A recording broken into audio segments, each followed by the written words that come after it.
Y en un momento pues sí pensaba como, pues no es tan importante, pero creo que la importancia también se la dan las demás personas. Tiene que ver con la comunidad con la que pues estás compartiendo, con la que estás conviviendo. Y si es importante para ellos, pues ¿por qué no? ¿Cómo se le puede decir? Es que no es dar tu brazo a torcer, sino ceder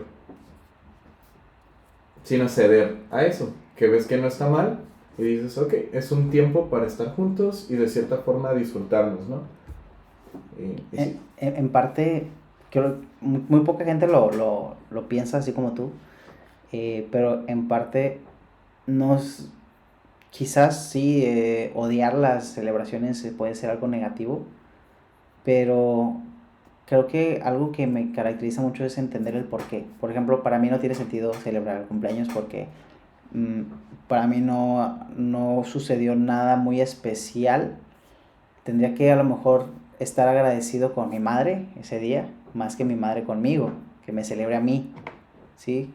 Pero esa es mi manera de pensar. A lo mejor sí ser un buen hijo en lugar de, porque ella fue la que hizo el logro de darme a luz, por así decirlo.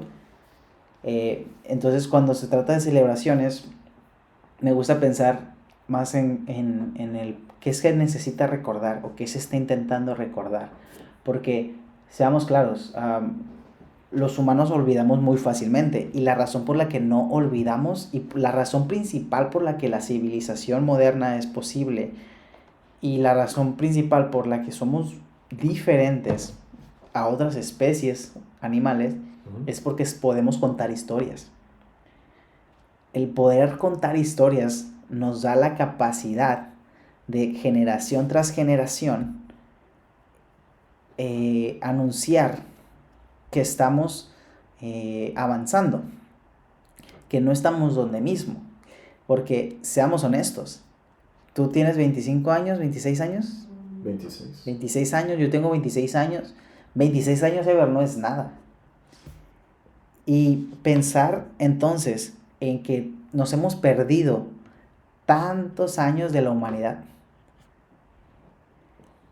Y uno dice, ah, estamos en el año 2000 y no es cierto. Estamos según un calendario ahí científico que estuve investigando, lo podemos luego compartir en un sitio web que se llama En Pocas Palabras. Ahí tienen un sitio web, tienen una página en YouTube. Ellos tienen un calendario propuesto, un calendario de la humanidad, que estamos en el año 12.022 Ujú. de la humanidad. ¿Qué significa 12.022? Pues significa que, o sea, no vamos a contar a Cristo como para decir que apenas empezamos a vivir. Y si pensar en 2000 años nos parece inimaginable y decir, ay, ¿cómo es que los del año 2000 ya tienen 22 años? Los que nacieron en el 2000 ya tienen 22 años. ¿Cómo es posible? Ahora imagínate 12.000 años. Ujú. Ahora imagínate más.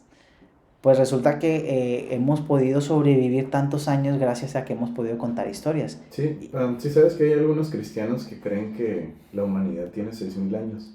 Había escuchado de esa parte del hipótesis, creo que se le llama, del creacionismo. Ajá, sí, son cristianos muy fundamentalistas que creen que literalmente, como Adán fue el primer hombre, a partir de ahí se cuentan los años y empiezan a hacer los análisis y da que pues de Adán hasta donde está Cristo son 4000 años y Ok. ya de Cristo para acá son 2000 años, entonces la humanidad tiene 6000 años. No le salen los cálculos cuando agarramos los fósiles y otras cosas. Exacto. Vale. Ujú. Y creo que tomar esta habilidad de contar historias, pues nos sirve a nosotros también, literal hablo de nosotros en el podcast, porque de esta manera entonces es que podemos compartir lo que nosotros hemos vivido, pero también lo que nos gustaría empezar a vivir, porque si te soy sincero, yo pienso en el Día de Acción de Gracias como una celebración que puede tener mucho valor para mí y para mi familia, pero luego digo, ¿pero qué se supone que, cuál fue el valor original? Y eso sí me permite decir, ok, lo quiero repetir, quiero que sea también mi valor y no necesariamente tomar todo lo que hay alrededor, porque sé que en Estados Unidos hay hasta desfiles y otras Ujú. cosas que luego digo, ¿qué necesidad? pienso yo. Ujú. Pero a lo mejor sí tiene un valor que me guste y que se pueda aplicar a mi vida. Ahora, ¿qué te parece si hablamos entonces del origen? ¿De dónde nace este deseo de tener un día de acción de gracias? Ok, pues vamos a hablar primeramente, pues, de muchas corrientes antes de, muchos años antes de. Así, rápidamente, empieza a existir la iglesia cristiana, ¿no? Dentro de la Biblia se empieza a establecer, empiezan a existir muchas comunidades cristianas alrededor de lo que es, ¿cómo le llamamos? Pues el lado oriental, ¿no? Porque nosotros somos occidente, ¿o estoy mal? Sí, Del lado oriental empiezan a establecerse iglesias de diferentes tipos, llamémoslas denominaciones, y la más popular empieza a ser la iglesia de Roma. Sí, la Iglesia Católica Romana, Apostólica Romana, y poco a poco empieza a evolucionar. Eh, Hablamos así bien poquito que en el año 1517 fue la Reforma Protestante en, en Alemania, pero llega en los años 1500, no tengo la cifra exacta, pero más o menos como en el año 1540, eh, empieza un rey, Enrique VIII, ok, ya que pues hay muchas iglesias establecidas, ¿no? Está la iglesia católica romana, está la iglesia copta, la iglesia ortodoxa, hay muchas divisiones cristianas, y entre ellas está la iglesia anglicana. La palabra anglicano básicamente es iglesia inglesa, ¿sí? vale. De Sí, ahí sí. proviene. Es la iglesia que se estableció en Inglaterra. Esa es la iglesia anglicana. Pero lo que hace Enrique VIII es que, de hecho, se quiere divorciar de su esposa para casarse con otra, porque quiere tener un hijo varón a fuerzas para heredar el trono.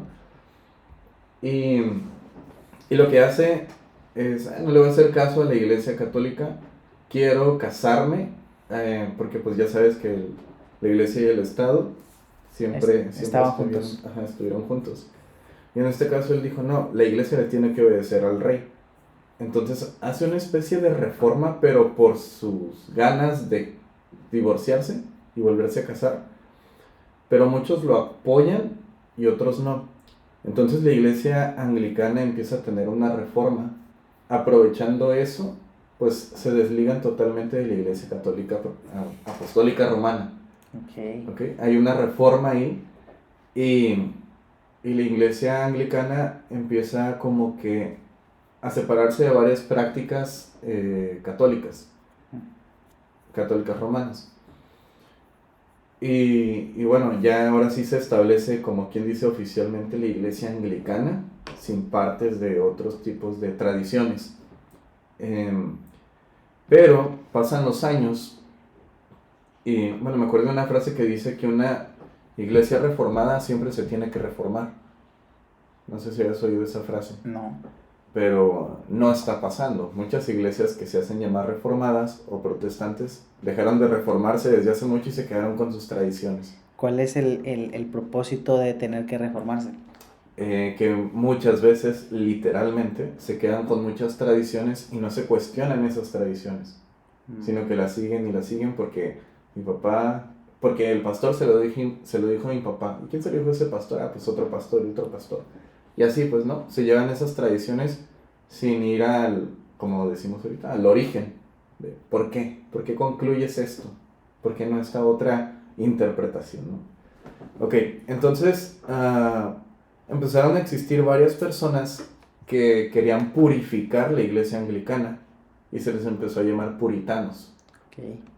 Querían regresar o reformar esta iglesia para totalmente alejarse de todo lo que era la iglesia católica. Entre una de esas cosas era el que se vestían como sacerdotes católicos. Ellos decían, no, hay que eliminar eso, es innecesario. No recuerdo qué otras prácticas, pero a partir de ahí hubo una reina, me parece, una reina católica que dijo, no, pues no voy a permitir el puritanismo aquí. Entonces hubo una persecución, de repente otro rey los dejó ser, de repente otro rey no los dejó ser y así estuvieron. y algunos se mudaron a Suiza, otros se mudaron a no recuerdo qué país en los que había libertad religiosa. Y de hecho los puritanos eran las sociedades las comunidades que estudiaban más. El 80% de las comunidades puritanas tenían muchísimo estudio porque su forma de pensar era todos deben de saber leer la Biblia. Entonces por eso aprendían a leer. Y pues sí, a comparación de las demás comunidades que no eran tan estudiosas, por llamarlas así. ¿Qué sí, puritana? Y bueno, sucede que algunos peregrinos puritanos deciden irse a las Américas. En este punto, cuando deciden irse a las Américas, ¿qué fue lo que les inspiró? No fue inspiración, más que nada estaban corriendo de La razón por la que van a América es que estaban huyendo ¿de qué? Estaban huyendo de no era una inquisición en sí, pero bueno, casi era como una inquisición en la que estaban buscando a los puritanos pues, para eliminarlos, pero también hay otra influencia en la que dentro de las comunidades en las que están no se sentían totalmente bien para poder enseñarle a sus hijos porque las sociedades estaban muy, ¿cómo podemos decirlo? Estaban muy abiertas a la religiosidad y ellos querían tener como esa parte pura, esa parte puritana. Y dijeron, no, pues mejor nos vamos a las Américas y ahí establecemos nuevas comunidades en las que se va a basar pues básicamente la doctrina puritana. Y así, ese fue su punto, más que nada fue un peregrinar espiritual. Los peregrinos. Y es donde llegan a las Américas. Esto que hablamos de las Américas, nos estamos refiriendo casi al norte, del continente. Conocido como Estados Unidos de América. De hecho, creo que en Massachusetts es donde llegaron. Sí, la razón por la que se le llama Estados Unidos de América literal es porque pues empezaron a hacer comunidades, esas comunidades crecieron y es que al crecer se definieron ciertos estados, pero antes de definirse como estados, pues eran simplemente comunidades y se empezó. Pues la historia de Estados Unidos es muy compleja, sí. Pero vamos solamente quería mencionar esto porque el origen del país es digamos, cristiano, ¿no? Muchos por eso piensan que es el país con la mayor riqueza del mundo o que crea mayor riqueza y otras cosas que tienen en el país, pero simplemente tiene que ver con otras cosas y no necesariamente con su origen, que podemos ver más adelante que sí, el origen pudo haber ayudado para ponerlos en donde están ahorita, porque seamos honestos, Estados Unidos, la gran parte de la riqueza de Estados Unidos no tiene que ver con sus recursos naturales. Entonces, un consejo ahí para Latinoamérica es que dejemos de tratar de explotar nuestros recursos naturales y empecemos a explotar a la gente en el buen sentido, la mente, que exportemos conocimiento, poder crear podcasts, videos, etcétera, otras cosas. Como dato, los puritanos no fueron los primeros que llegaron a ahorita conocido como Estados Unidos de América, nada más como dato. Uh-huh. Sí, yo creo que una parte muy importante de la historia es cómo la influencia del cristianismo, vamos a decirlo así, tuvo valor cuando se empezó a pensar en cómo se podía transmitir de una mejor manera a la comunidad. Porque si tú agarras el cristianismo de ciertos lugares y lo tratas de implementar en un nuevo lugar, no encaja. Y muchos van a estar en contra de esto que voy a decir, pero para que el cristianismo o el catolicismo entrara a México, por ejemplo, fue necesario que algunos, digamos, religiosos compararan a los santos con los dioses que ya tenían, los que les llamaron indígenas, que les llamaban indígenas porque pensaban que eran de la India, pero básicamente esta traducción de la religión ha sucedido constantemente no sé si llamarlo reforma, pero sí creo que es repensar en cómo podemos explicar, cómo podemos interpretar lo que ya creemos para que otros también lo crean. Y el primero que hizo eso, bueno, que se ve notado en la Biblia, es Pablo, cuando llega a una ciudad, no sé si estoy mal, que era Atenas, Atenas. y, y pues quiere predicar y dice, ven este monumento, esto de aquí, el Dios no conocido, de este Dios yo les vengo a predicar. Esa historia está muy interesante. Hay un libro que se llama Amar, Pensar, Hacer, en donde abordan este tema. Okay. Y en parte lo que abordan es que en Atenas tenían dos corrientes de pensamiento que gobernaban mayormente. Uh-huh. Una era como que ser agradecidos por todo y no, nada de abundancia, y otro era aprovechate de todo y que todo sea abundante. Como solo lo justo o todo demasiado, ¿sí? Hasta que te mueras. Y todas estas dos corrientes pues tenían siempre discusiones filosóficas, y tenían esa comunidad de Atenas, tenían un dios para todo, un montón de dioses. Y lo curioso es que por si acaso se les pasaba un dios, tenían un monumento al dios no conocido, ¿sí? Ya tenemos para todos, pero quizás falta uno y como no lo conocemos, y ese es el Dios al que Pablo llega y les habla. Entonces, quizás sí, decimos, no, es que, por ejemplo, muchos he escuchado que se dicen, México debería estar agradecido porque trajimos el catolicismo, porque aquí en México, en el territorio mexicano, se sacrificaban niños y todo ese tipo de cosas horrendas que se hacían con las personas. Y decimos, deben estar agradecidos, pero más allá de si estar agradecidos o no, el fenómeno que sucedió en todo el mundo siempre ha sido cómo te convenzo de que creas lo que yo creo. Y creo que esa es la parte negativa, ¿no? ¿Por qué tengo que convencerte de creer lo que yo creo? ¿Y por qué no mejor tratamos de simplemente compartir lo que creemos? Pero a pesar de eso, es necesario que tengamos como esta disposición de primero conocer lo que tú crees, que es la práctica que se ha estado repitiendo a través de los años. Tú crees algo, yo creo otra cosa, y en ese punto podemos aprender de ambos.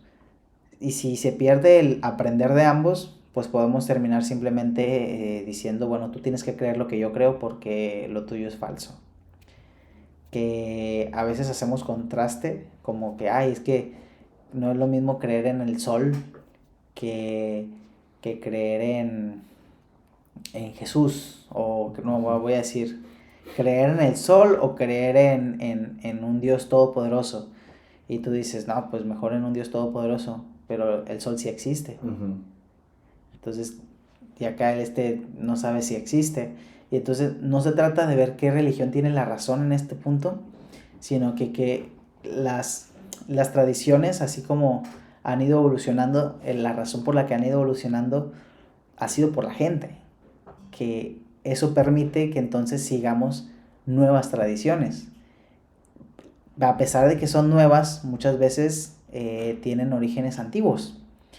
Y el Thanksgiving no es la excepción, porque el Día de Acción de Gracias podemos decir que de cierta manera tiene un origen muy antiguo para el contexto de tradiciones modernas, Uh-huh.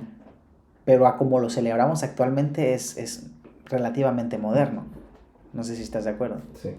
Ahora, mencionaste, puritanos llegan a Estados Unidos, se establecen con la intención de pues propagar su manera de pensar, sus creencias. Más que, bueno, no sé si decir que para propagar, más que nada para que su comunidad fuera orientada bajo el puritanismo, Uh-huh. ser puritanos. Pero pues de que tal vez tenían o alguna otra intención, creo que es totalmente válida, ¿no? De que si vas a otro lugar dices, bueno, ellos como cristianos peregrinando como cristianos, Yo creo que tenían esa mentalidad de, pues a donde lleguemos vamos a predicar lo que creemos que es la verdad. Creo que es importante señalar que muchas veces la religión se enfocaba en alcanzar a más gente porque trataban de conquistar. Uh-huh. Y esa es la parte negativa de la religión que conocemos de la historia. La parte negativa era que se conquistaba a través de la religión. Pero otra parte positiva que yo veo de la religión es que te permite tener una descendencia, que puede ser positivo también y negativo, pero lo digo de esta manera. Si es para enseñarle a tu familia, qué padre, que les permitas tener una manera de pensar que les ayude en su vida. Ya, si les estorba en su vida, pues creo que no aportó mucho. Pero ¿a qué me refiero a ayudar, estorbar? Simplemente al hecho de que esas personas tengan herramientas para poder generar sus propias conclusiones. No que les hagas un surco y que por aquí, sino que puedan tener sus propias conclusiones, sus propias interpretaciones. Y yo creo que... Así como Isaac Newton, por ejemplo, sus padres fueron puritanos, okay, y él era anglicano. Vale, ya te entendí. Uh-huh. O sea, cada quien, pues, al final te dan una formación, pero no significa que tengas que creer lo mismo, ¿no? Yo no sé cómo fueron tus padres. Mi mamá y mi papá, ellos fueron muy diferentes a mí. Mi papá, por un lado, nada religioso. De hecho, le molestaba que fuéramos religiosos nosotros. Y mi mamá, siempre tratando de buscar a Dios, pero como que no encajaba en ningún lugar. Okay. Pero ella tratando de siempre tener una relación con Dios a su manera. Y porque nunca tuvo nadie que le enseñara. Entonces no encajaba. Y entonces yo como que no encajo en los lugares, pero luego sí en ciertas creencias.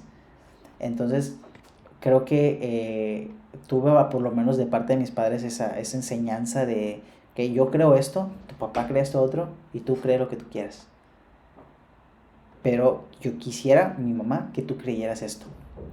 Y habían enseñanzas detrás de eso, que no eran obligaciones para un adulto, pero sí para un digamos, menor de edad. Lo digo porque mucha gente está en contra de que se le enseñen ciertas cosas a los niños. Yo no estoy en contra de que se enseñen algunos valores, por ejemplo, pero sí, que tengas tu propia manera de pensar. ¿Cómo fueron tus papás entonces en todo este proceso de enseñarte a creer? Por ejemplo, desde chico yo siempre creí lo que mis papás me decían. Como cualquier niño, pues le cree todo a sus papás. Sí. Y yo nunca llegué a cuestionar absolutamente nada de ellos porque pues confiaba plenamente en ellos y en la iglesia en la que crecí. Okay. Y pues yo todavía no sabía leer, mi mamá ya me leía la Biblia. Yo todavía no sabía leer y ya me aprendía capítulos, bueno, salmos, más que nada era lo típico. Me aprendía salmos, me aprendía muchos versículos sin saber leer, me aprendí los libros de la Biblia. Entonces, más que nada, pues mi mamá fue parte de mi formación en el estudio de la Biblia. Okay. Y disfrutaba todo eso, me gustaba, no lo sentía como imposición. Yo sentía que lo disfrutaba y... Encajó contigo. Ajá, encajó conmigo y hasta ahorita lo disfruto, ¿no? Pero hubo un tiempo en el que ya de adolescente empecé a tener preguntas de por qué dice esto, por qué de esta forma aquí, por qué hay otros que dicen que existen 3 dioses, y así empecé a tener esas dudas. Mi papá me las contestaba y pues me dejaba satisfecho, ¿no? Pero yo empecé a hacer demasiadas preguntas y mi papá dijo, ¿sabes qué? Empieza a investigar por ti mismo. Mira, pues ya no estoy en su iglesia. No sé si fue algo muy bueno o algo muy malo que me haya dado esa instrucción, pero le hice caso. Y hasta ahorita pues no he dejado de cuestionar, de aprender y de reinterpretar. De construir. De reformarme. Sí. Quisiera que avancemos. Ya hablábamos sobre los puritanos y los anglicanos. Ya estamos en Estados Unidos hablando en la historia. ¿Cómo es que surge entonces el Día de Acción de Gracias? Pues hay varias, siempre en una historia hay como que diferentes versiones, ¿no? Sí, voy a agregar un poquito más a tu comentario. Ujú. Hay gente que piensa que la historia es una ciencia exacta. Para nada. Lo vuelvo a decir.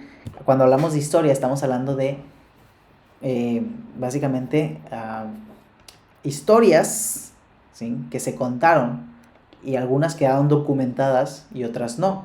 Aunque estén documentadas, no las hace verídicas, pero con un cierto nivel de exactitud, digamos. Porque hay gente que piensa que con un video hubiera bastado. Ah, se grabó, con esto basta. Pero si los videos fueran suficientes cuando se hace una corte en un juicio, no se tuviera una máquina de escribir, que no hay gente que no sabe, pero hay una máquina de escribir especial para escribir todo lo que se oye. Cualquier palabra que alguien diga algo, ahí está escribiendo. No son letras normales, son como sonidos. Okay. La máquina de escribir solo es para escribir sonidos. Y con esa máquina se hace todo un escrito y así ya se tiene captado todo lo que se dijo, porque si hay cámaras y videos, digitalmente puede fallar, pero la persona que escribe no. Entonces, ¿por qué digo esto? Porque la historia es de quien la escribió y puede haber otro escritor que la escribe diferente. Esto no lo hace falsa, simplemente que hay que tener en cuenta que no es algo exacto. Hay diferentes historias, vamos a hablar de algunas de ellas y hay que creer la que nosotros queramos creer más, o si no, hay que investigar más. Sin irnos tan largo, en la misma Biblia, los 4 evangelios, bueno, no sé, hay algunos que no consideran que son relatos históricos, totalmente, hay cosas que sí, pero en los 4 libros, Mateo, Marcos, Lucas y Juan, por ejemplo, cuando es la resurrección, en algunas dice, no recuerdo exactamente los libros, pero en algunos dice que 2 mujeres fueron a ver el cuerpo de Jesús y no estaba. En otra dice que solamente una mujer y en otra dice que las 3 Marías. Entonces hay diferencia de forma relatada, pero todos concuerdan en que fueron mujeres las que fueron a ver el cuerpo de Jesús, ¿no? Entonces, pues sí, tal cual, la historia, como lo acabas de decir, no es una ciencia exacta. Uh-huh. Hablando entonces de historia, ¿nos ibas a comentar algo sobre el Thanksgiving? Sí, ok. Bueno. Ok, data entonces los días festivos. Bueno, creo que tú primero tenías más información. ¿De qué parte mencionas? La parte de que los días festivos serían... Ok, sí, déjate lo leo, como lo tengo aquí escrito. Uh-huh. Los días festivos, ok, estamos hablando de que la iglesia, por aquí está, ok, antes de 1536, ok, había 95 días festivos de la iglesia. Sí, me gustaría que hubiera esos días festivos ahorita. Más de 52 domingos, en los cuales, o sea, estoy 52 porque son las semanas del año, ¿okay?, en los cuales las personas debían asistir a la iglesia y renunciar al trabajo. Okay. O sea, renunciar en el aspecto de no trabajar ese día, ¿sí? Y a veces pagar costosas celebraciones. Las reformas de 1536 redujeron el número de festividades a la iglesia a 27. Pero algunos puritanos deseaban eliminar por completo todas las festividades de la iglesia, incluyendo la Navidad y la Pascua. ¿Cuántos puritanos hay por aquí? Sí, porque no celebren, pero no van a trabajar. Los puritanos querían que la gente trabajara. Okay. O sea, no como dato. Porque sí, o sea, no se trabajaba todos. Imagínate, 95 días al año. Estamos hablando de que de 12 meses, ya 3 estaban seguros que no ibas a trabajar. Wow. Qué interesante, ¿no crees?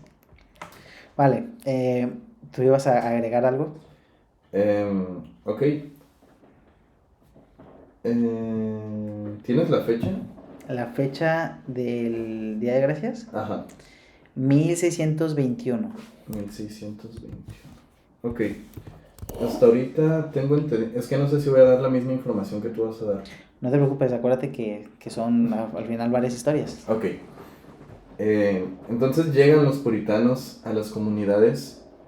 Puritanos que no sabían cosechar. No sabían pues nada de mano de obra, literalmente. Entonces los nativos de esos lugares a los que llegaron, de cierta forma les ayudaron, les explicaron por medio de un traductor acerca de cómo hacer las cosas. Ellos no eran expertos, pero antes de esto, pues como te digo, no eran buenos en cuanto a la agricultura y todo lo que tiene que ver. Se dice por ahí que un barco pasó por esa comunidad y le intercambió pieles que ellos tenían por granos. Entonces, pues los nativos ahí les enseñan a cómo hacer esta acción de cosechar, de plantar, cosechar. Y cuando viene la cosecha, se convierte en su día de acción de gracias, en el que invitan a no sé si 50 y tantos nativos, no recuerdo bien la cifra, para celebrar. Y no se sientan en una mesa y en sillas, en el piso. Están celebrando. Donde se puede. Están celebrando eso de que pudieron sobrevivir. Porque, si no mal recuerdo, la historia dice que varios pues empezaron a morir pues de hambre. Entonces pudieron sobrevivir y un escritor que relata la historia de ese lado dice que comían un ave. No especifica si era un pavo o si era un... Bueno, no especifica el ave, simplemente dice un ave y es probable que había mariscos. Y así fue la primera vez que se celebró el Día de Acción de Gracias. Aquí tengo un dato interesante sobre 1621. Siempre digo 900. La fiesta de 1621 se celebró en agradecimiento por una buena cosecha, ¿no? En los años posteriores la tradición continuó con los líderes civiles tales como el gobernador William Bradford, quien planeó celebrar el día y ayudar en 1623. Dado que al principio la colonia Plymouth no tenía suficiente comida para alimentar a la mitad de los 102 colonos, los nativos de la tribu Wampanoag, espero que lo esté pronunciando bien, ayudaron a los peregrinos dándoles semillas y enseñándoles a pescar. La práctica de llevar a cabo un festival de la cosecha como este no se volvió una tradición habitual en Nueva Inglaterra hasta finales de la década de 1660. Nueva Inglaterra, me acordé de Nueva España. Sí, hasta 40 años después. Entonces, el origen del Día de Acción de Gracias tiene que ver con una cosecha, con estar agradecidos porque hubo un intercambio de, digamos, de conocimientos, de habilidades, ¿no? Dice, pues, enseñaron a sembrar, a pescar, y tiene que ver con cómo las diferentes comunidades al final terminaron construyendo, pues, vamos a decirlo así, ¿no? Como la tradición, porque seamos claros, las fechas en donde se celebra la Acción de Gracias, pues no tiene que ver con un día en específico.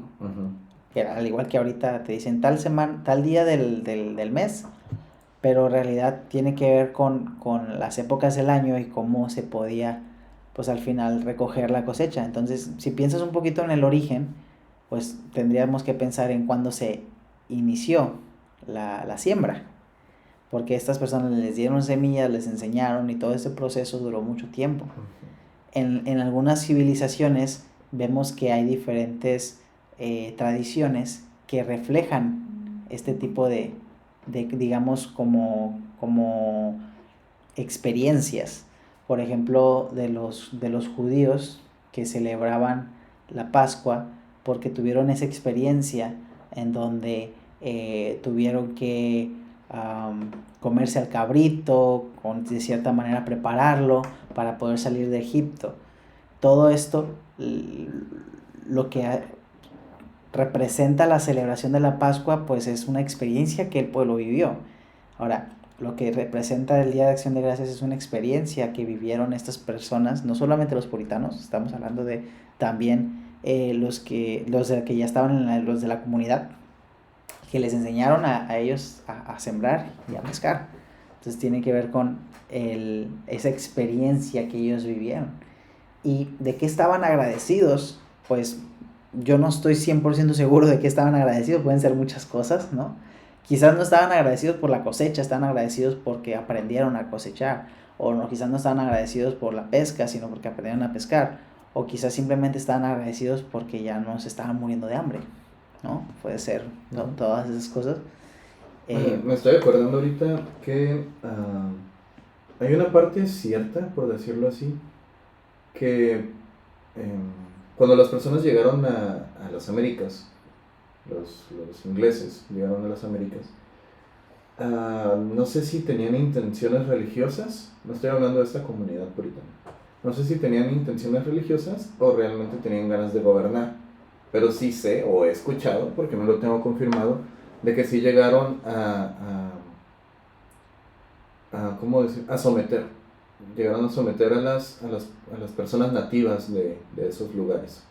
Pero, en cambio, a lo que he leído y buscado de los puritanos que llegaron que son el origen de este Día de Acción de Gracias, no he visto que hayan ejercido violencia en cuanto a lo que he investigado.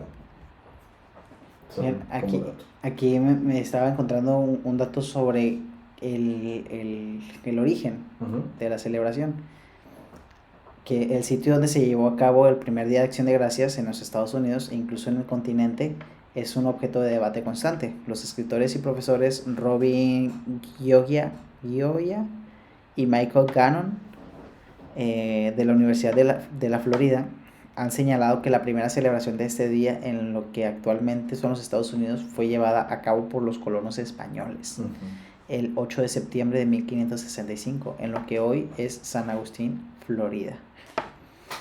Creo que las fechas no coinciden, ¿no? Hablábamos de 1621 y entre 1621 y 1565 estamos hablando de casi 100 años de diferencia en el que podríamos decir que el verdadero origen pues no lo podemos definir. Bueno, sí, el verdadero origen no, porque realmente no tenemos el dato exacto. No tenemos el dato exacto en cuanto a lo de 1560. ¿Qué? Sí, mira, te lo explico de esta manera.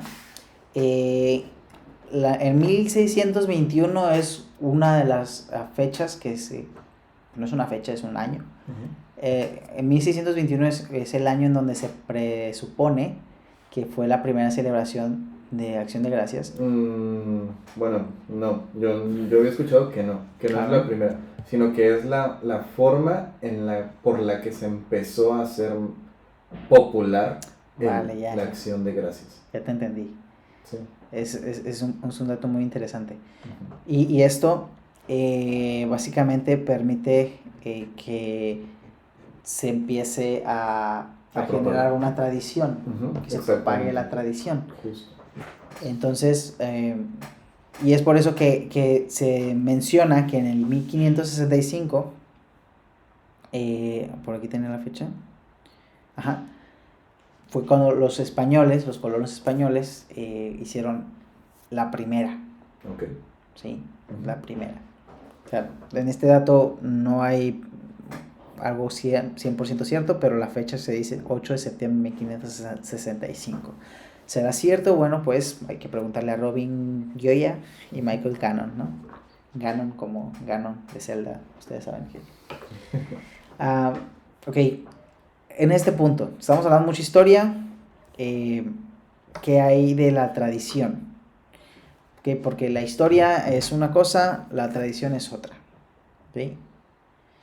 Te voy a leer aquí un dato que tengo acá apuntado sobre la tradición en Estados Unidos. La mayoría de las personas en los Estados Unidos celebran esta fiesta con reuniones familiares en sus hogares, donde preparan un banquete. En muchas casas es común ofrecer una oración de gracias a Dios por las bendiciones recibidas durante el año. El plato principal tradicional para la cena es un gran pavo asado u horneado. Este pavo tradicionalmente va acompañado con un relleno hecho de pan de maíz y salvia. Se sirve tradicionalmente con una jalea o salsa de arándanos rojos. Además suelen servirse platos de verduras como las judías verdes, la papa dulce y el puré de patata con gravy. Ay, se me antojó. Que es una salsa hecha del jugo del pavo. ¿Sabías que el gravy estaba hecho del jugo del pavo? Yo no sabía eso. También suele servirse una gran variedad de postres, siendo el pastel de calabaza el más popular. Las comidas se sirven con sidra de manzana caliente. Sidra de manzana caliente con especias. Interesante. O espumoso de sidra de manzana, tradicionalmente fermentado. También es común preparar el pastel de nuez pecana y el de manzana. Mira, me dieron ganas de prepararlo todo. Sí. Mira. A seguir la tradición. Sí. Lo que pasa es que a mí me gusta mucho cocinar. Es algo que lo suelo mencionar seguido. A mí me gusta comer. No, a mí me gusta mucho cocinar. Disfruto de la cocina cuando puedo seguir una receta, experimentar un poco y disfrutar del resultado.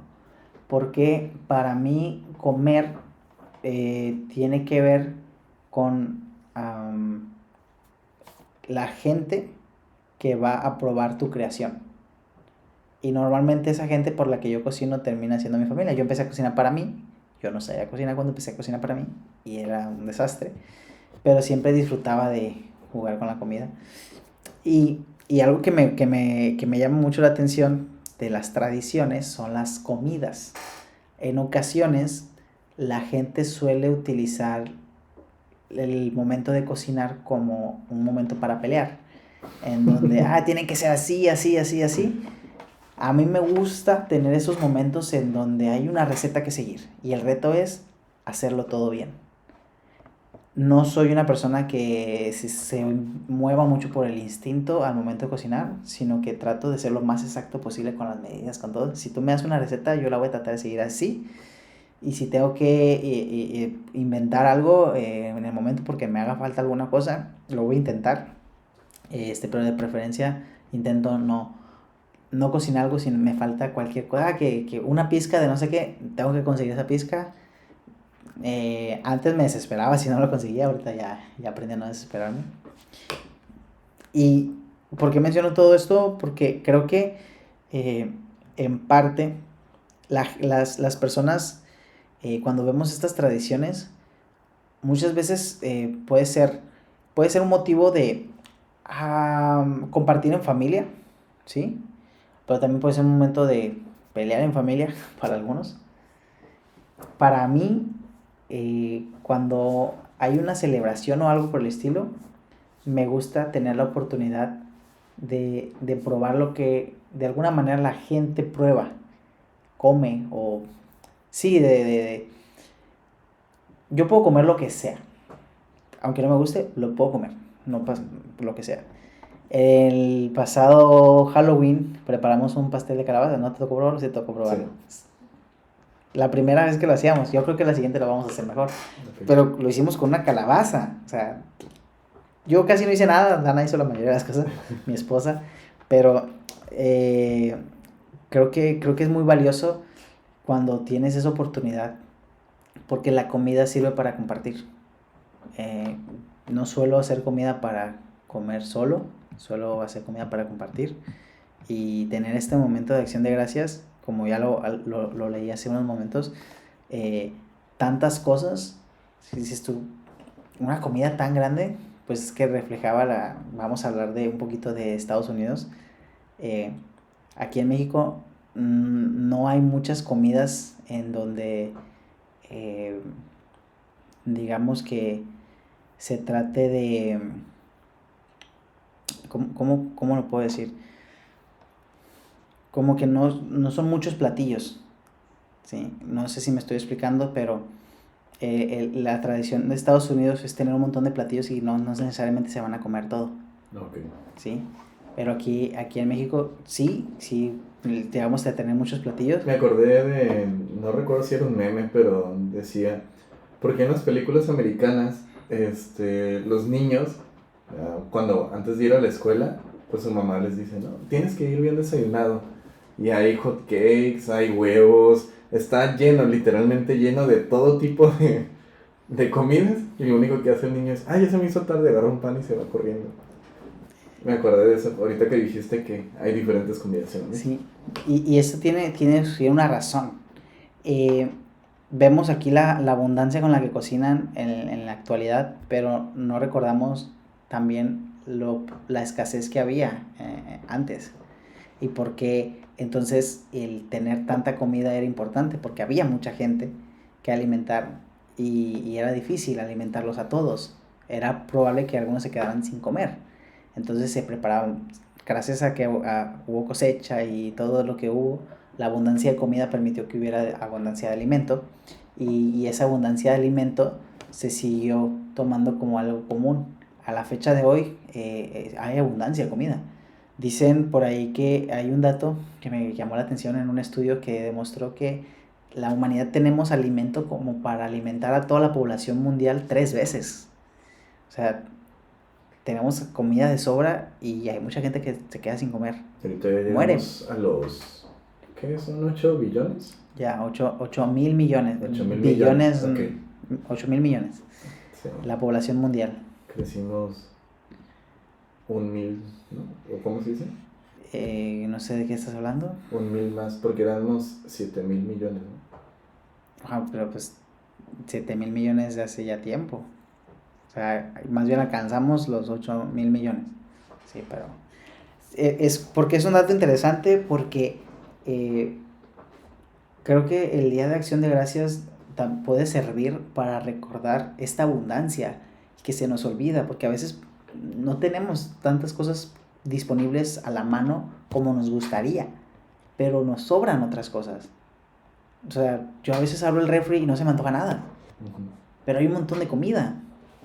Y yo recuerdo, hubo un tiempo cuando vivía con mis padres, era como, no sé si a ti te llega a pasar, pero es como, hay un montón de cosas y como que no sabes qué elegir, y es como que, no me gusta no saber qué elegir de tantas opciones que tengo.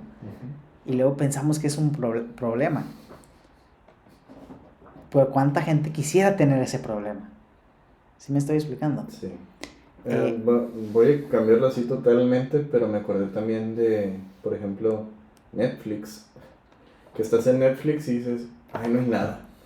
Y hace algunos años, yo creo que a ti y a mí nos tocaba cambiar el canal y decir, esto me gusta. ¿Sí? ¿Sí me explico? Era como que no tenías muchas opciones y te quedabas con eso. Y ahorita hay miles de opciones, diferentes plataformas, y dices, no hay nada que ver. Yo creo que sí es importante darnos ese tiempo de dar gracias por lo que tenemos. En parte porque no lo hemos ganado, ¿sí? Hay mucha gente que es muy orgullosa y va a decir, yo me lo gané, yo me gané porque yo trabajé. Sí, pero mira, el teléfono que estás usando tú no lo hiciste, tú lo compraste. Sí, pero yo lo pagué. Sí, entiendo. Pero hay una historia detrás de lo que hoy está llegando a tu mesa. Estoy hablando de la comida. Hay una historia detrás de lo que hoy está llegando a tu mesa. Hay muchas razones por las cuales podemos dar gracias hoy en día. Y creo que mucha gente piensa que es pobre, pero la pobreza más percibida, no absoluta, percibida. ¿Por qué? Porque piensan que son pobres porque a lo mejor no tienen el teléfono moderno, porque no tienen la computadora moderna, porque no tienen ciertas cosas que quisieran tener y que ven que les va a pasar años para poderlo comprar. Y dicen, soy pobre. Ok, entonces si crees que eres pobre, yo no voy a decir que sí o que no eres pobre. Yo creo que siempre hay algo que podemos agradecer. Y creo que más que meterme en si eres pobre, si eres rico, buscar razones por las cuales estar agradecidos no es tan fácil. Pero ¿qué tal si te das un día al año? Porque todos los días tenemos cosas por las cuales no estar agradecidos o estar molestos. Todos los días hay razones para quejarnos, voy a decir. todos los días.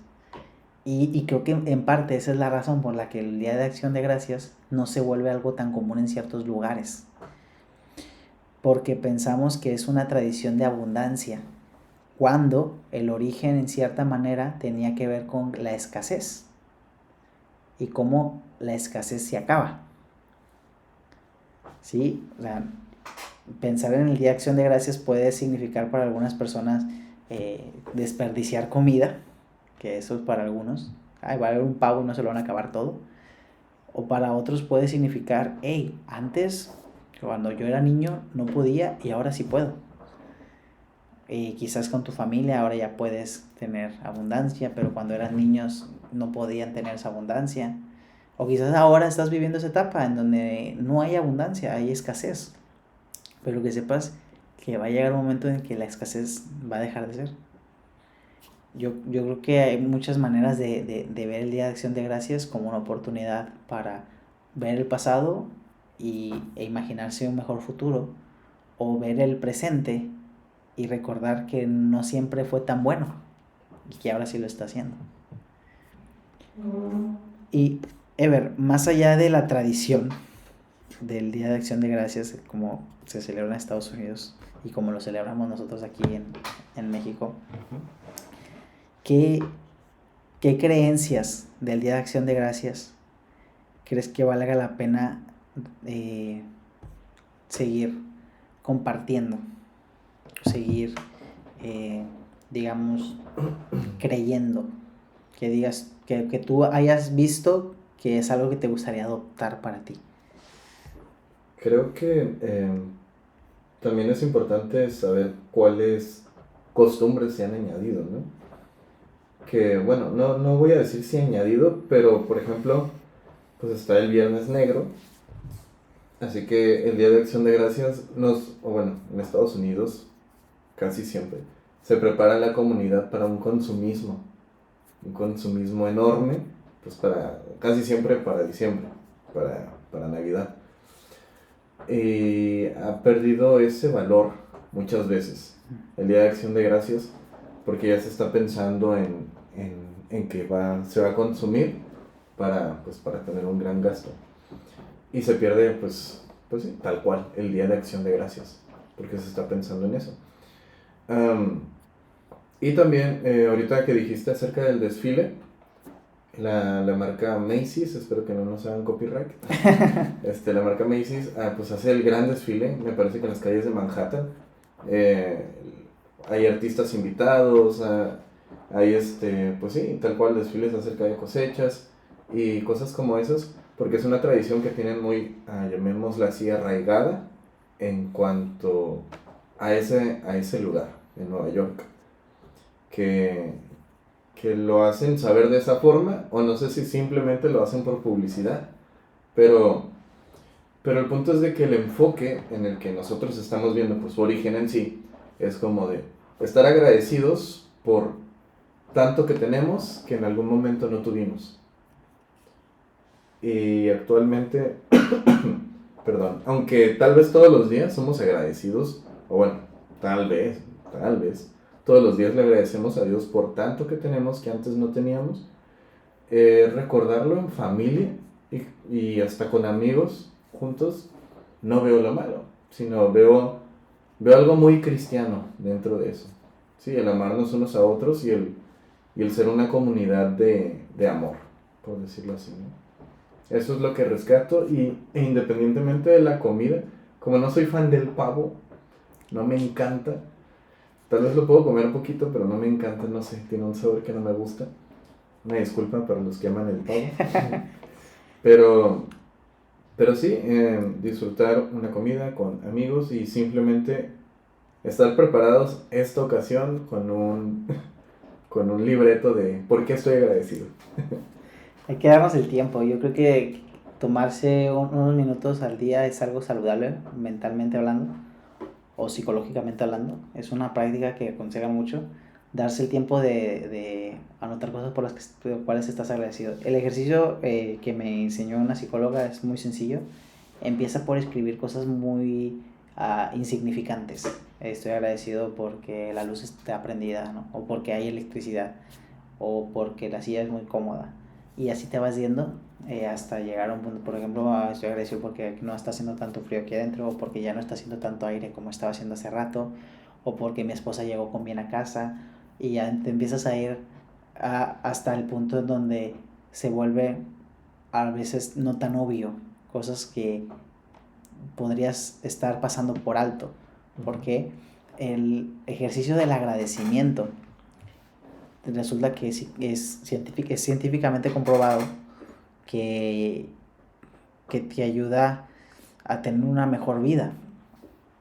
Porque el agradecimiento te permite cambiar tu manera de ver las cosas, porque la mayoría de las veces no se trata de cómo están las cosas, sino cómo tú las ves, cómo tú las interpretas.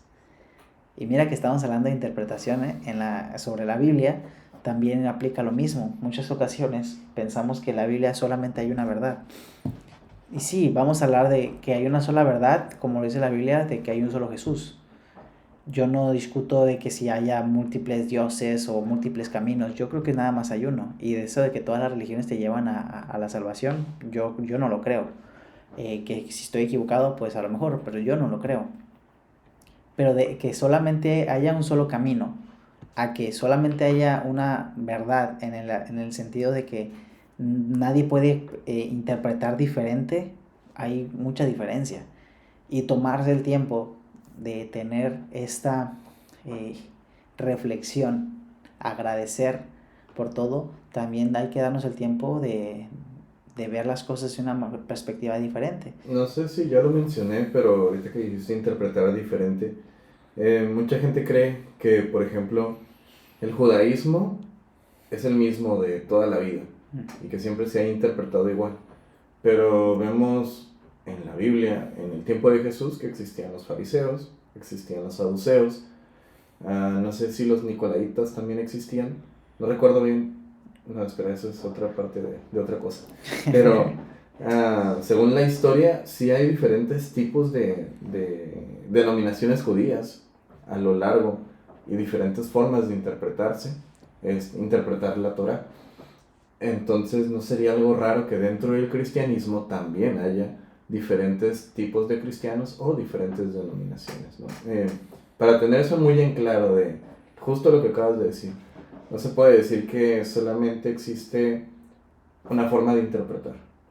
A mí muchas veces me ha gustado decir de un versículo, por ejemplo, existe el versículo, ¿no? Cierta palabra, cierta frase que está ahí, las palabras que están ahí. Literalmente lo que quiere decir es lo que el autor quiso decir. Esa es una.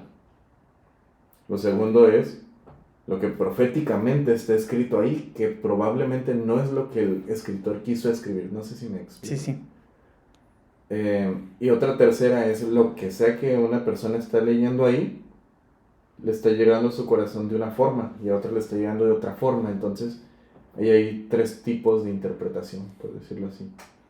Sí, me acuerdo de un versículo que dice, no sé si esa es una buena forma de interpretarlo, pero en la versión Reina Valera dice, Abraham, cuando va a sacrificar a su hijo, cuando van en el camino, Isaac le pregunta, ¿y el cordero?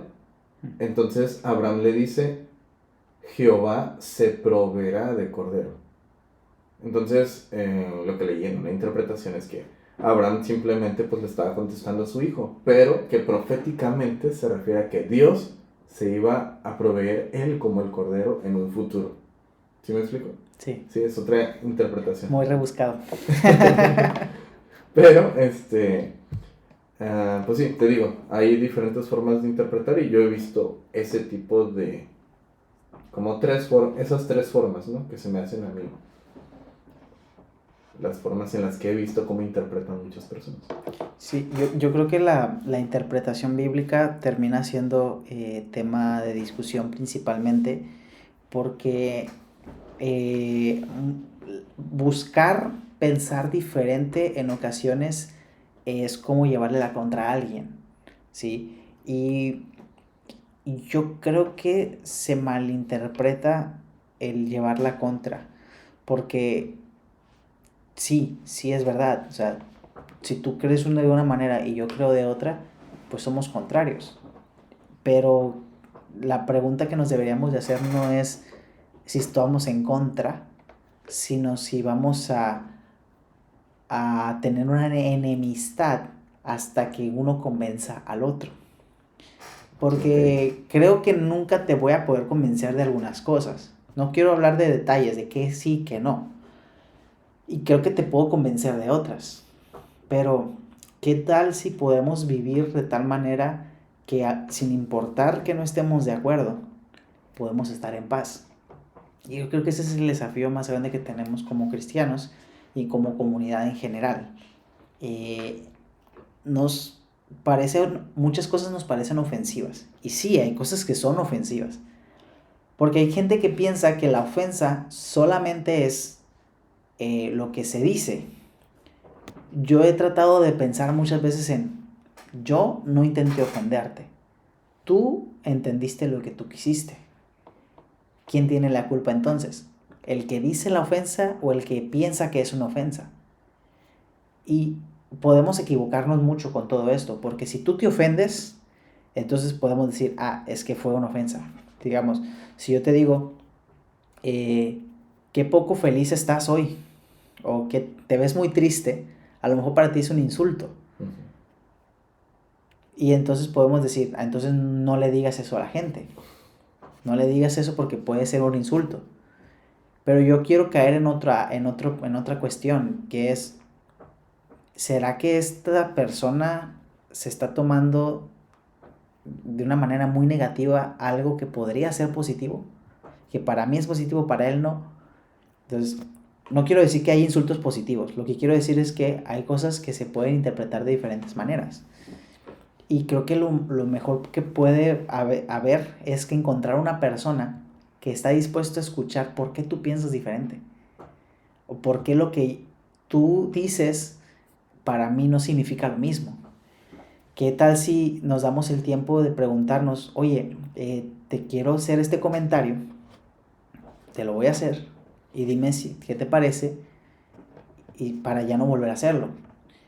Imagínate poderle decir a una persona algún comentario que le pueda ayudar, pero también decir, ok, a lo mejor tú le dices, creo que sería mejor si no hablas tan fuerte. Y si esa persona se ofende, preguntarle, ¿te ofendió mi comentario? Bueno, discúlpame. No era mi intención hacer que hablaras menos. Simplemente que bajaras un poquito el volumen de voz. Pero si te molesta que trate de controlar tu volumen de voz, ya no lo voy a volver a hacer. La verdad es que no me molesta tu volumen de voz. Creía que había una mejor manera de hablar, pero no significa que tengas que hablar de esa manera. Es un esfuerzo muy grande hacer todo esto, ¿no? De intentar estar en paz. Uh-huh. Es un esfuerzo muy grande que mucha gente no lo va a hacer. Yo muchas veces no lo hago. Pero creo que vale la pena cuando se trata de estar en paz con las demás personas. Y es un esfuerzo que cada uno debe de hacer. Pero te voy a hacer una pregunta. ¿Qué tan seguido ves que alguien se preocupe por cómo tú interpretas las cosas? Por ejemplo, cuando vas a una iglesia, ¿qué tan seguido te preguntan a ti tú qué piensas de lo que se predicó?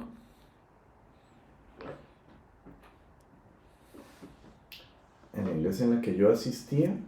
Cuando vas a una iglesia, porque ahorita sabemos por los episodios que hemos estado hablando que tú has visitado varias iglesias. Estoy seguro que en algunas iglesias te han preguntado qué tal te pareció y en otras te han preguntado específicamente qué crees, que no es lo mismo. Ok. ¿Sí estás de acuerdo? Uh-huh. Lo que estoy tratando de preguntarte es, ¿qué tan seguido se tratan ellos de entender cuál es tu punto de vista? Porque a veces es imposición y solamente quieren saber si crees o no crees. Uh-huh. Pero hay otros que a lo mejor, si tú ahorita nos dices, a lo mejor se dan el tiempo de escucharte genuinamente para ver si ellos cambian su manera de pensar. Que eso no es tan común desde mi punto de vista. Sí.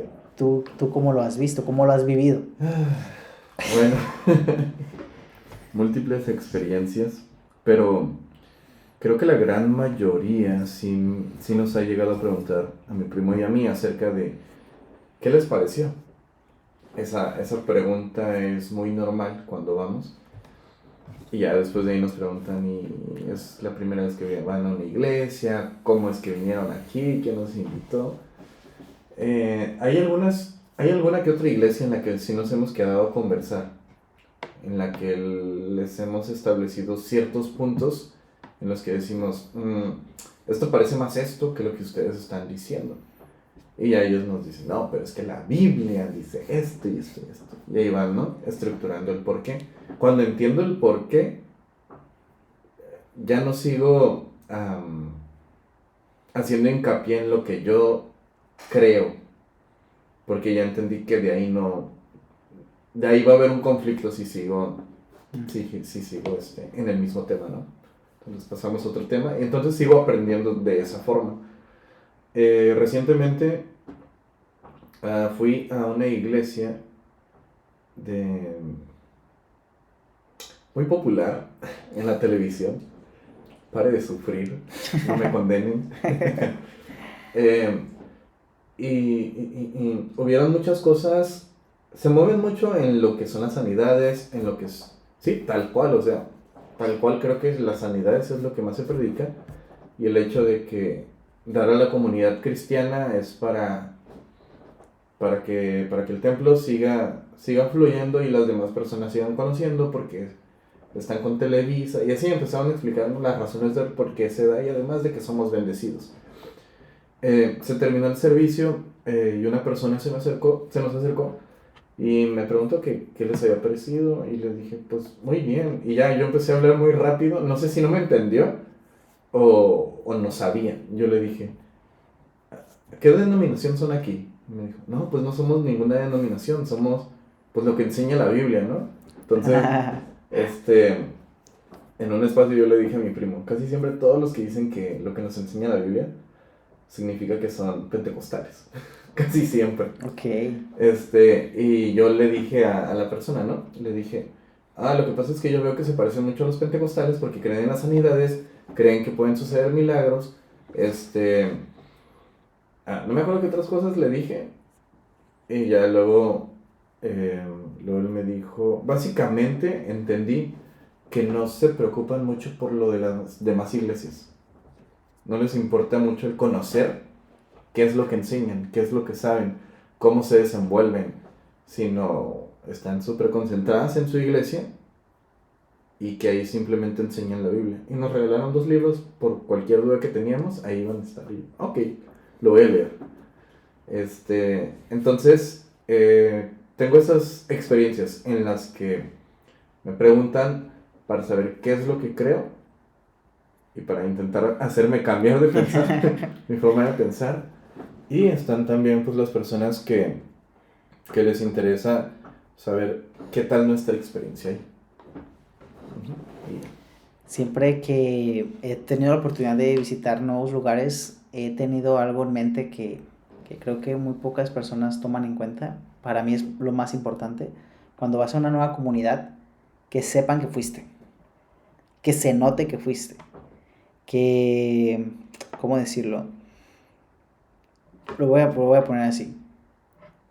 En muchos lugares existe un fenómeno que le llaman el anonimato en la multitud, que básicamente significa que hay gente que no se siente ser parte de la comunidad porque hay demasiada gente y pues no se puede. Entonces lo que hacen las iglesias para contrarrestar esto es tener grupos pequeños, grupos de 5, bueno, puede ser menos o de 5 obviamente, pero digamos que hasta 15, 20 personas. A partir de cierto número de personas ya es muy difícil que no te sientas ignorado. Entonces, entre el grupo sea más pequeño, es más fácil que te puedan escuchar y te sientas principalmente escuchado. ¿Por qué menciono esto? Porque me llama mucho la atención que tú que has estado visitando varios lugares, te has podido dar cuenta cómo ellos te notan, que no eres de ahí, por así decirlo. Hay lugares en donde necesitas decir que eres nuevo. Y yo estoy muy en contra de eso. ¿Por qué estoy en contra de eso? Porque, obviamente, hay lugares en donde te van a hostigar si eres nuevo. Y ya no vas a querer volver a lo mejor porque tú querías pasar desapercibido. Y está muy padre ese concepto de cuando tú quieras, vienes y te atendemos. Está padre. Pero yo creo que aunque sí respetes esa individualidad de la gente, de cuando tú quieras vienes y te atendemos, creo que no debería de pasar desapercibido en ninguna persona que vaya a un lugar, porque si una persona está yendo a un lugar de religioso, voy a decirle religioso, creo que las personas que van a un lugar religioso, cualquiera que sea la situación detrás de esa persona, tienen una intención de escuchar. Y si tienen una intención de escuchar, lo más seguro es que algo más profundo en ellos sea una intención de ser escuchados. Y si tú ves que en tu iglesia, en la comunidad en la que tú asistes, que hay gente nueva, pues que bueno, ya tienes la oportunidad de escuchar a esa gente o de compartirles un mensaje. Pero si tú no te das cuenta, si tú eres una persona que vas a una comunidad y no te importa los nuevos, lo más seguro es que esa comunidad vaya a desaparecer o que no vaya a crecer. Esto lo vamos a ver en muchas comunidades que se quedan por mucho tiempo el mismo tamaño porque no le ponen atención a los nuevos y no les dan un seguimiento.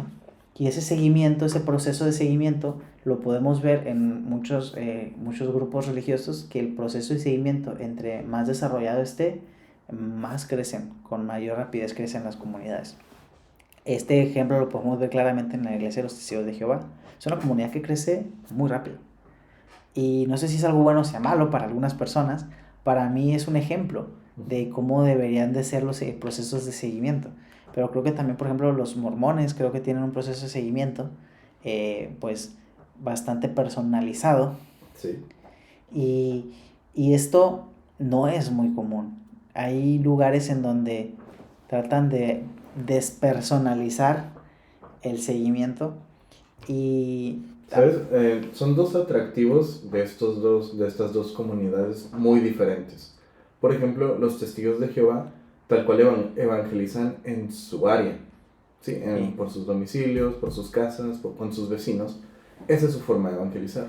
En cambio, a lo que he visto, no he preguntado, no me he informado bien, pero a lo que he visto, es que los que evangelizan con los mormones son misioneros, pero son misioneros de otros países o de otras ciudades. Y eso también es un atractivo, es como, wow, eres una persona de otra parte queriéndome evangelizar para ir a una comunidad cerca de mi casa, ¿sí? Entonces, estas dos comunidades son dos tipos de atractivos muy diferentes y les funcionan a los dos. Sí, y yo ahora que estoy yendo, por ejemplo, a Iglesia Ancla, he notado que no tienen ese proceso personalizado. Igual que la iglesia de La Roca, fui hace 2 semanas. Y no tienen el proceso personalizado. Entonces, la estrategia de este tipo de iglesias, vamos a decir el tipo de iglesias que tratan de atraer multitudes. Uh-huh. Yo entiendo multitud por mínimo 100 personas. Cuando ya empiezan a manejar esta cantidad de personas, muchas veces intentan que todos se sientan bienvenidos. Más que nada creo que son las iglesias relevantes. No sé si las podemos llamar así. Porque, por ejemplo, la iglesia Para de Sufrir es una iglesia muy grande. Y sí van cientos de personas. Pero ellos, pues, sí están como que de ese lado muy atentos de quién no pertenece oficialmente a su comunidad. Porque se nota. Sí, ese es otro punto de que no quisiera entrar ahorita en el detalle de cómo te vistes, cómo luces, ese tipo de detalles que en algunos lugares sí importan y en otros no. No es, bueno, en Para de Sufrir no es eso, sino las acciones que hay, pues. Claro, porque te comportas de una manera. Ajá, exacto. Sí, yo, por ejemplo, voy a Ancla y veo a la gente cómo se comporta y es como, se comportan de una manera, ¿no? Soy a lo mejor un apostólico en medio de todas estas personas. Ajá. Y cuando estaba en la iglesia apostólica, pues yo hacía ciertas cosas que concordaban con ese grupo de personas, ¿no?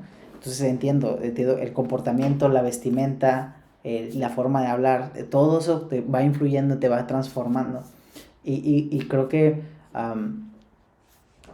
se nota cuando una persona no pertenece a un lugar o no asiste muy seguido a un lugar de cierta manera. Las actitudes, todo eso. Pero me quisiera simplemente quedar con que además de que se note, tener la oportunidad de recibir una atención personalizada. Es decir, tienes dudas, te las respondemos. ¿Quieres aprender algo? Te lo enseñamos. ¿Quieres saber en dónde estás y hacia dónde vas? Eso, muy pocos lugares lo desarrollan de manera global. Y los que lo han hecho,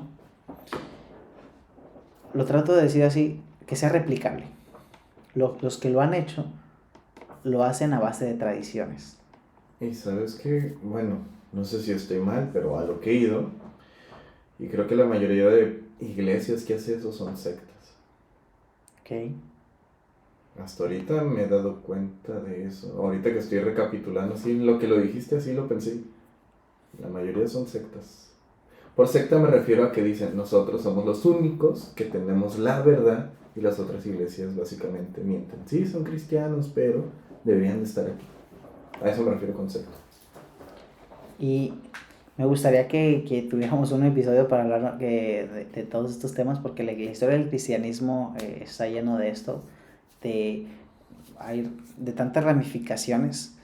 Y me quisiera quedar ahorita con este último mensaje sobre el Día de Acción de Gracias y cómo, a pesar de que hay tantas diferentes religiones, tantas diferentes maneras de pensar, y aunque te puedas sentir a gusto en un lugar, te puedas sentir a gusto en otro, la tradición que tú tengas, ya sea por tu familia, ya sea por tu país, ya sea por tu iglesia, vale la pena cuestionarla. Vale la pena preguntarse si me conviene practicar estas tradiciones.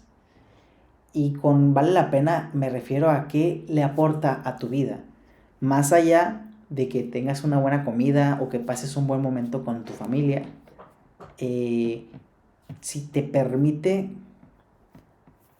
lo voy a resumir a esto, si te permite ser más feliz.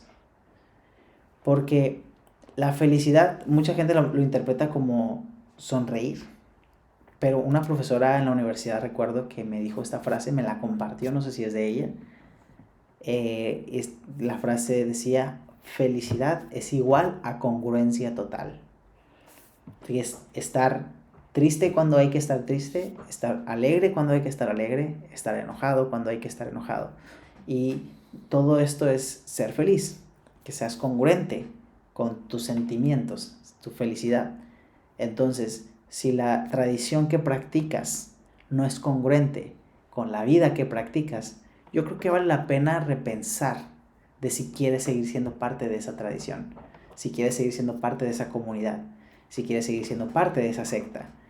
Yo no voy a condenar a los que son parte de una secta o no, porque el concepto de secta tiene ciertas definiciones muy específicas que podemos hablar en otro momento, y quizás todos hemos participado de una secta y quizás hemos sido culpables de llevar a otras personas dentro de la secta, y quizás hemos sido culpables de practicar el proselitismo, que es algo que hemos mencionado aquí. No estamos intentando convencer a nadie de que crean. De hecho hay algunos maestros cristianos que dicen todas las iglesias cristianas son sectas. ¿Han llegado a esa conclusión? Tiene sentido. No voy a decir si es cierto o no, porque no es el propósito de este podcast. El propósito de este podcast es tener un espacio en donde preguntemos abiertamente. ¿Y qué si todas las iglesias cristianas son sectas? Hay que preguntarse si es algo malo, si es algo bueno, qué tiene de bueno, qué tiene de malo. Yo creo que en la mayoría de los casos va a ser algo malo creer que tú tienes la razón absoluta y que no hay otra manera de pensar. Yo creo que es algo malo. Y si la secta significa que tú crees que eres el que tiene la razón y los demás no, yo creo que vale la pena dejar esa comunidad. Pero si esta comunidad solamente pues te permite pensar que tú eres el único y no le hace daño a nadie, no sé de qué manera estaría haciéndole daño a nadie, pero me refiero a que, por ejemplo, hay sectas en donde terminan pues teniendo ciertas prácticas que en la historia pues sabemos que los católicos, por ejemplo, llegaron a matar a cierto grupo de personas diferentes. Hubo también guerras entre cristianos y musulmanes. Entonces, esto ya va al extremismo dentro de una secta. Yo creo que es la parte más negativa que tiene la humanidad, extremismo en cualquier caso. Vale la pena preguntarse si estamos o no en una secta, si somos capaces de cambiarnos, y si no, ¿por qué no? ¿Por qué nos aferramos ahí? No porque sean bueno o malo, sino porque tener la razón clara y que no sea porque yo tengo la verdad y ustedes no. Sí, que no sea eso, porque si es eso, yo creo que todos estamos equivocados. Todos los que creemos que estamos bien y que todos los demás están mal, yo creo que todos esos estamos equivocados. Pero bueno, igual y yo soy el que está equivocado nada más. Ever, Día de Acción de Gracias, ¿qué vas a hacer? Terminamos con esto. Creo que nada en específico, pero mi papá cumple años cerca de la fecha, así que lo más seguro es que vamos a estar celebrándolo. ¿Tú crees que tu papá quiera ver este podcast? No, yo creo que... Bueno. No sé, no quiero decir nada, así estamos bien. Perfecto.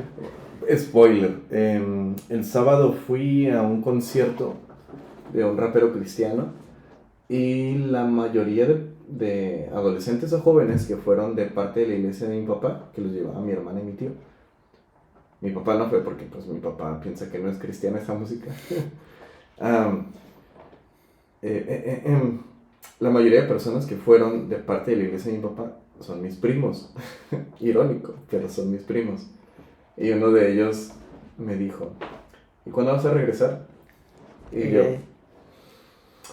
pues si me dieras un argumento con fundamento para razonar de por qué tengo que regresar, lo haría. Pues obviamente no me dijo nada porque pues no pudo pensar en algo en específico. Pero a lo que voy es que casi toda mi familia es así. Un día tú vas a regresar a esta iglesia, que es la verdadera. Estás muy mal pensando como piensas. O, por ejemplo, ciertos familiares dicen, no le creas nada de lo que dice porque está muy mal. Y lo entiendo de cierta forma porque como hay personas muy adolescentes, por decirlo así, como hay adolescentes dentro de mi familia, según ellos pues se van a confundir, ¿no? En cuanto a la forma de interpretar la Biblia. Es como que yo traigo todas unas ondas bien herejes para ese tipo de comunidad. Pero está bien, gracias a Dios no me afecta tanto. No puedo decir que no me afecta porque pues son mi familia, ¿no? Es obvio. Pero no me afecta tanto, tanto positivo o negativo, sino que también veo que yo también fui así. Yo también fui así tal cual. Entonces, pues ni modo, cada quien encuentra su propio camino, pero lo bueno es, como lo acabas de decir, y me gustó, estar feliz, tener felicidad en eso. Me entristece algo que dijiste ahorita de cada quien encuentra su camino, porque no creo que sea verdad. Uh-huh. Y es ahí en donde está, creo, la parte negativa de pertenecer a una secta, que hay una presión en ocasiones en la familia, o en ciertas familias, o familias adoptivas, ¿sí? Que te hacen pensar que si tú no crees de cierta manera, tú estás mal. Y a veces no te dan fundamentos. Y a veces los fundamentos que te dan, te das cuenta que son de arena. Que si tú le metes un versículo, ¡pum!, se desbarata. Que si tú agarras tus propios argumentos y le das la vuelta, te das cuenta que no tenía sentido. Y recuerdo este pensamiento que me dijo un profesor: defiende tu postura sin utilizar la Biblia, Yo creo que si no eres capaz de defender tu postura, lo voy a decir diferente, si no eres capaz de defender tu postura utilizando múltiples fuentes, lo más seguro es que tu manera de pensar le pertenezca a alguien más. Esto ya lo habíamos mencionado en episodios anteriores. Y me da gusto que lo menciones así. Se nota que has tenido una evolución. Algunos van a pensar que eso es una involución, ¿no? Y has encontrado de cierta manera un camino que quieres seguir, que es tu propio camino. Y que bueno, te digo que me da gusto porque no es verdad que la gente encuentre su camino. Y es para mí muy triste ver gente que a veces prefieren sacrificar su matrimonio, o sea, sacrificar a sus hijos y sacrificar incluso toda su familia por una manera de pensar. Y carreras también. Sí, que digo, qué bonito sacrificar algo por otra cosa que valga más, que tenga más valor. Pero a veces yo veo como que las prioridades como que no están muy bien ordenadas. Y qué bueno que tú seas feliz. Me da gusto que seas feliz. Yo también soy feliz. Hay cosas que no me gustan en mi vida, como todos, y las estoy tratando de trabajar. Pero ahora que estamos haciendo este proyecto del podcast, que tenemos este espacio, yo quisiera que hubiera más gente que tuviera este espacio.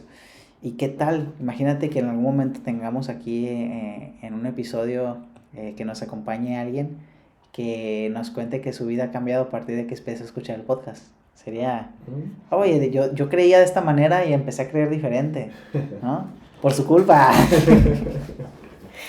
ver, terminemos este episodio hablando un poquito de los siguientes episodios, de cuál es el proyecto. Solo para adelantar, vamos a tener invitados. Vamos a tener invitados. Ya no vamos a ser solamente tú y yo. Tenemos que ver cómo vamos a acomodar aquí porque creo que no está muy ambientado el espacio. Y pues ya que vamos a invitar a otras personas, cuéntanos un poquito cuál es la idea de los siguientes episodios. Bueno, pues creo que en realidad hay exageradamente demasiados temas que tratar y que hablar. Y las personas invitadas, o las que se van a invitar, o las que quieren venir, cada una trae un tema diferente que tiene como que más fuerte o más de conocimiento, más en su conocimiento. Y eso es lo que quisiéramos que hablen, eso es lo que quisiéramos que nos compartan. Porque nosotros, tú y yo, no sabemos todo. De hecho, esto pues lo investigamos. Claro. Muchas de las cosas que hemos compartido las investigamos pues para exponerlas. Pero hay otras personas que nos pueden dar más hincapié en ciertas cosas que nosotros probablemente desconocemos o solo sabemos una parte. Y pues sí, el punto de invitarlas es eso, que nos vengan a exponer lo que ellos conocen y que nosotros vamos a cuestionar. Y sobre todo, que va a seguir siendo un espacio, aquí, discusiones bíblicas, en donde no vamos a intentar convencerte. No vamos a intentar convencer a nadie, vamos a ver qué piensan las otras personas. En una ocasión platicaba con un amigo que me decía, yo le decía, bueno, yo creo esto y esto y esto. Y me dice, sí, tú tienes la razón. Y yo, espera. O sea, yo creo. No significa que yo tenga la razón. Y esto es Discusiones Bíblicas, un espacio en donde cada quien puede creer lo que quiera y quizás haya gente que tenga razón o quizás no. Y como tú lo dijiste, vamos a cuestionarlo, ponerlo a prueba. Voy a mencionar nada más aquí las personas que nos estuvieron comentando. Dana, mi esposa, por ahí estuvo comentando que estuvo fallando la transmisión. También por ahí Esteban Sandoval, no sé si lo ubicas. Sí, es un amigo. Saludos, Esteban. Nos dice, nomás coman pavo y ya. Es maltrato animal. Y por ahí Pau Nieto, no sé si lo ubicas. Sí. Pau Nieto nos pone ahí un emoji que no sé qué significa. Bueno, pues nos despedimos. Ever, Este fue un episodio más de discusiones bíblicas, el episodio 4. Vamos a traer nuevos temas que ustedes mismos van a proponer. Si quieren participar, no duden en enviarnos un mensaje para que podamos incluirlos en los próximos episodios de discusiones bíblicas. Pues sí, es todo. Muchas gracias y feliz día de Acción de Gracias. Chao.